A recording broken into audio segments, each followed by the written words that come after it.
Hello there, welcome back. This is my second attempt at an intro. First time I realised I didn't have the mic plugged in, so hopefully you can hear me this time. In this video we're going to be taking a look at what's in here. Well, one thing specifically that's in here. This is the strap from my Ruger 1022 takedown rifle, which I won't be showing in this video because it is going out on YouTube, and you know what the sensors are like. Pretty silly. So I will make a video on that rifle and all the stuff that's in here, and also in the rifle itself, because it has got compartments, on the 1000 Yard Stare channel on Odyssey. I'll put the link to that channel in the video description here, and also in the pinned comment. Enough waffle. That is what we're going to be taking a look at today. It is a very small Hobo Handline. You notice it hasn't got the traditional sort of shaft on here, which would be hollow. This, however, is hollow. It's 3D printed. I'll explain where I got it from in the video. This video was going to be 2 parts. I decided to cut out a lot of the waffle and just make it 1 part. So the quick summary of this upcoming video is that it's great to take a little Hobo Handline with you wherever you go, because if you fancy a bit of fishing, you can do it. Obviously you have to stick within the laws of your country and abide by the local blah blah blah blah blah, whatever. Look man, you need to practice your skills. The little handline is invaluable. If you ever get stuck out somewhere, or if you're just out camping and you want to have like a sort of, you know, basically if you want to test yourself, you don't want to take much food, it enables you to catch your food. That will become increasingly important in the future, and I won't say any more, again because of the censorship on YouTube. Enjoy this video. In this video I'm going to be taking a look at 2 things which I've never used before. First of which is a little hobo fishing handline ring sort of thing, which I bought off a guy on eBay. He made it out of like 3D printed stuff. And as you can see, very, very small. Certainly a lot smaller than the ones that are turned out of ash or oak or beech or something. And it's certainly a lot shorter than the K-bar caster, which is absolutely excellent. I do love that. This one is for a smaller survival kit. Just give you a close-up of it there. Hopefully that's in focus. Yes, it is. We've got probably the best part of maybe 100 yards of line on there. Maybe it's not quite that much. It's 6-pound nylon, which doesn't sound like much, especially for you guys in the US, but that is ample for anything that we're going to be catching in little streams and small rivers in the UK. Unless you're lucky enough to be fishing when there's a salmon run, in which case you would probably not use this for salmon. Yeah, it would snap your fingers, I think, if a big salmon took. Anyway, before I explain what the bait is, just take the end off there. You can see in there we've got a hollow center. In there I've got a collection of hooks and weights, and also a few of these. There you go. That is a little rubbery grub, and it came in a pack of 50, I think. I'll put the link to them, if I can find them, in the video description and the pinned comment. But that just allows you to feed a hook in there, put it on the end and chuck it in. That would be invaluable in a survival situation if the ground was either baked hard in the summer and the worms were way down, or if it was frozen solid in the winter. But because I've never used one of these before, I don't know how effective they are. I know all sorts of fish do eat grubs, caterpillars, all that sort of thing, and really the colour of that one would be like a beetle larva. If you pulled rotten wood apart, that's what you'd be seeing inside. Maybe not quite as white as that, but certainly in the coloured water, the lighter the better, hopefully. And because this tiny little thing that I'm going to try and throw out is so small and light, I'm going to be sitting down and I'm literally just going to be fishing off the edge of this platform. I know I'm not going to be able to chuck this very far.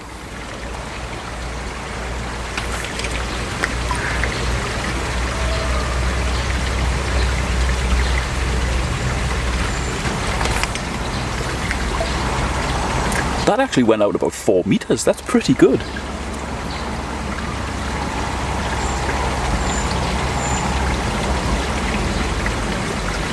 Now, because this is a grub sort of a bait or lure, I'm not going to be ripping it back like I would be with a spinner. It's not imitating a fish. It just wants to drift round in the current and just be quite natural. No matter what something looks like, if it's behaving in an unnatural fashion, the fish just tend to turn away from it.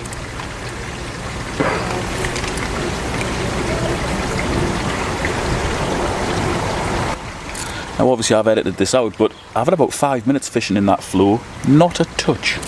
So I'm just going to fish the other way, because we've got a tiny little spring that comes in at the top, and it's quite shaded as well. We've had bright sunshine beating down on the pond. There might be in the slightly more oxygenated flow where the spring comes in, might be bringing some food in. The shade might be attractive to the fish, hopefully.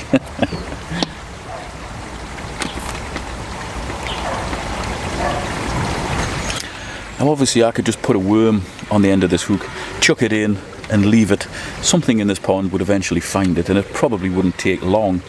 This doesn't smell of any sort of food or anything, so the fish really do have to see it.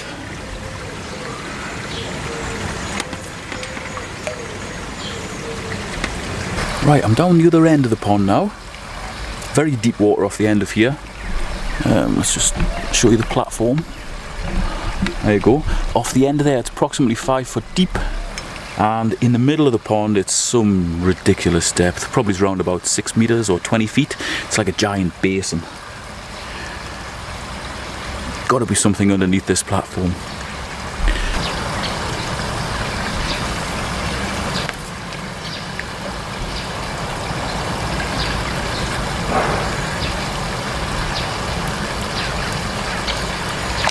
Oh, we've got one.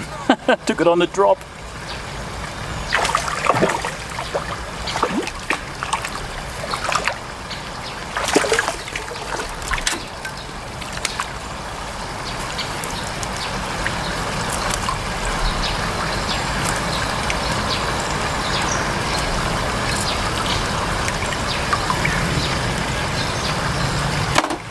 Look at that fella. Beautiful red rudd or golden rudd.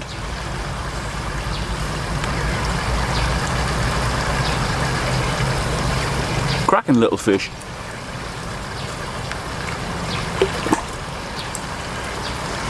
And if I was in Poland now, that would go straight on the barbecue.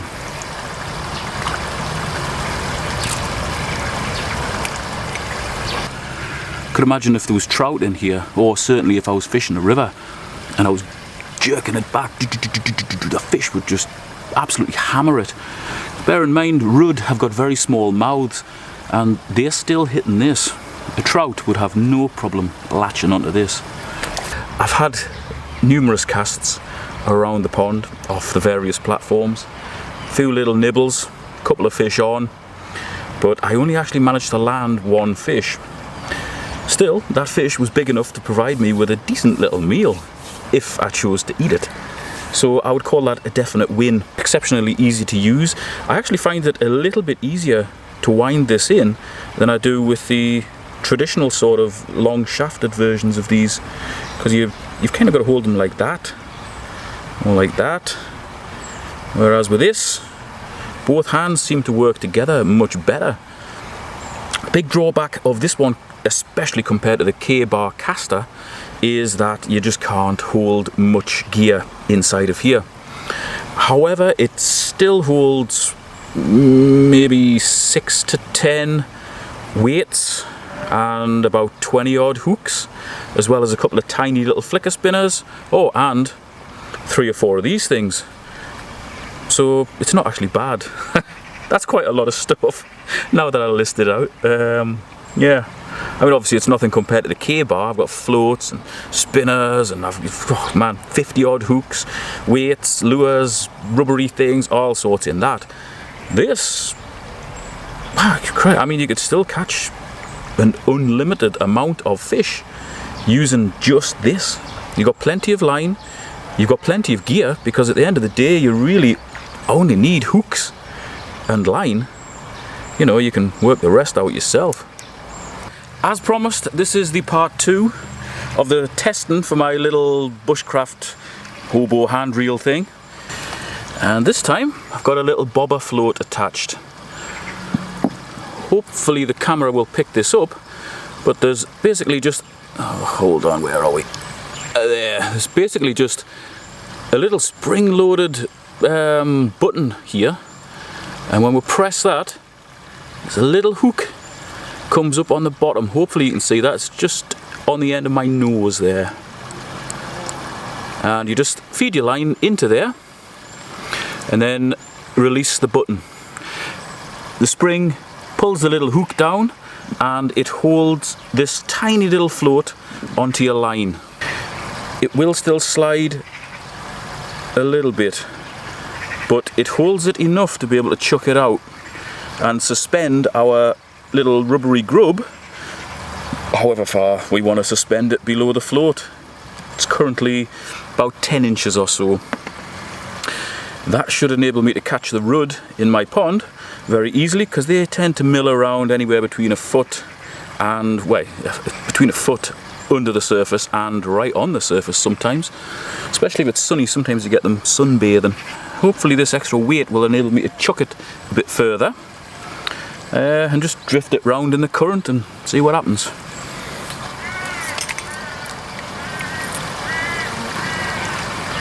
Whoa, hey up. That must have went out a good 20-25 feet, maybe even more. And as soon as it landed, something took.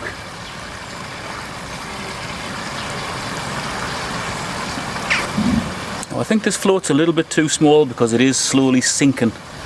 It's very small, this one. It's classed as 1/2 inch, and it's landing and then it's just slowly sinking, which is no good. I want it to be on the top so I can see if there's any bites. The beauty of this system is, though, that's how easy it is to get off. So that was 1/2 inch. I also have some that are classed as 3/4 inch. That'll be much more buoyant. That's it. That's better. This is going to be very difficult to see, guys, but on the bottom of there we've got the little hook, but there's a little hole where the tip of the hook goes into, and that is what keeps it secure. If that's not in position perfectly, this will just slide up and down the line. Alright, I should be able to get a canny distance with this fella.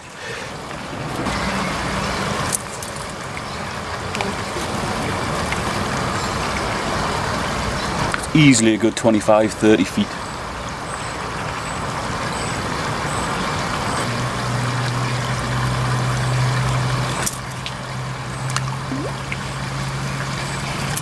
That makes a hell of a difference as to how far it can be chucked.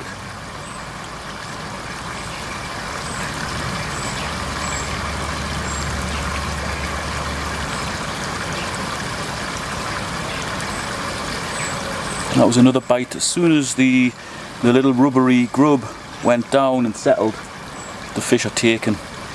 If that had been a hook with bait on, it would have been just fish, fish, fish.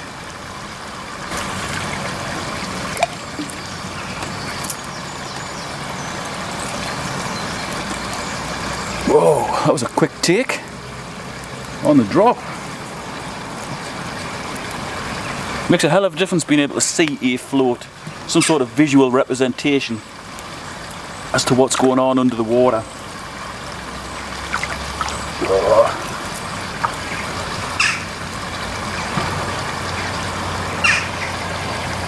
This lad's tangled up in the lily pads.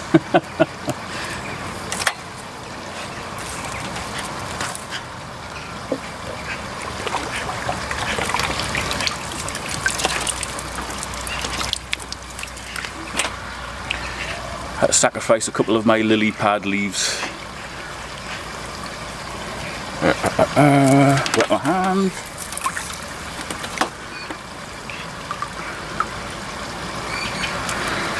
Okay.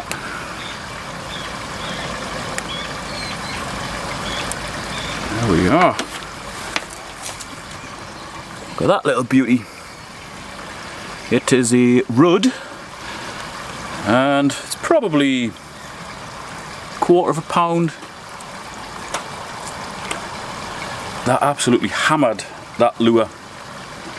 Soon as it went down and settled, boom, it hit it. And I could see that it hit it because of this little bobber float. There we are. It's really just like a miniature life buoy.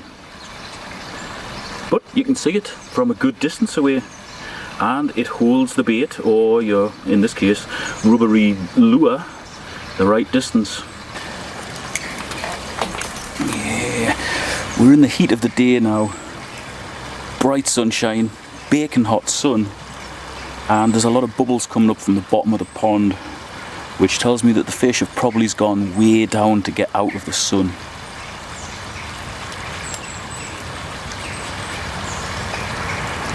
They've certainly stopped showing on the top, so I might try again later, but I am pleased with this. This is, I mean, well, imagine that in a river, floating down a river, the worm or a maggot on. You would absolutely slay the fish. With the use of this bobber float, I can now throw this rubbery bait probably is about twice the distance that I could previously in the last video. Yeah, that's a long chuck. I'll put links to alternatives to this in the video description, and they'll basically be the wooden versions and also the K-bar caster. The K-bar caster is probably the one that I've had most experience with, and I would say that one is currently the best available based on what I've tried and tested. This one is absolutely excellent though. I really do like the compact design of it. It's absolutely solid and it's really, really easy to use. Even when you've got a fish on, you tend not to miss the reel or where the line is. I don't want to call it a reel because it's not really a reel. It doesn't, I suppose you do hand reel it in. I don't know. I'll just call it reel for the sake of argument.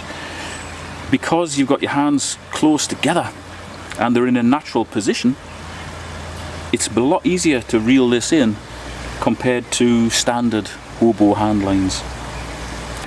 And with the addition of this little bobber float, which is easily removed and added, just like that, that really does make this work very, very well. I mean, in a river, if you were just trotting a maggot or a worm down in the current, you could be the laziest fisherman in the world and you would still catch fish. So I would definitely recommend these floats. Just to remind you, this one that I was using with this is classed as 20mm or 3/4 of an inch. That worked very well. So if you found this video useful, give it a thumbs up, share it wherever you want, blah de blah de blah. And if you're looking for an alternative to a standard stick float or a standard bubble float, which are crap, this might just tickle your fancy. It's a tiny little piece of innocuous looking plastic, but it does an excellent job. Absolutely excellent. Really cheap as well. Thanks for watching. See you next time.